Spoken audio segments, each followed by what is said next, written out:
আসসালামু আলাইকুম প্রিয় ভাই ও বন্ধুরা। আমার এটা হলো সুরেক। সুরেকের যে ক্যাবিনেটগুলো হয়,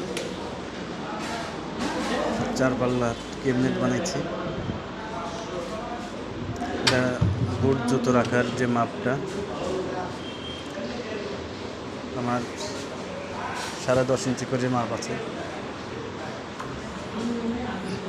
আর এমনি জুতা রাখার মাপ হচ্ছে আপনার 9 ইঞ্চি করে। আমার পুরো ক্যাবিনেট আছে 5 ফিট বাই 4 ফিট, টপ হচ্ছে 14 ইঞ্চি। আর আমি কিছু ওয়েস্টেজ বোর্ড কাজে লাগাইছি, এই যে সাদা কালার আছে।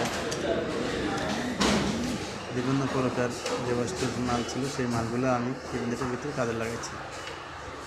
আপনারা যারা নতুন বানাবেন তারা তো বিভিন্ন কালার হবে না। অবশ্য আমার বাইরে দেখেন কতটা সুন্দর হয়েছে। উপরে টপটা মোল্ডিং করে দিছি, কানিটা যাতে হাতে না লাগে। হ্যান্ডেল লকগুলো অনেক সুন্দর হয়েছে মাশাআল্লাহ। তো আপনারা যাদের দরকার হয় তারা মাপ সহ পেয়ে যাবেন।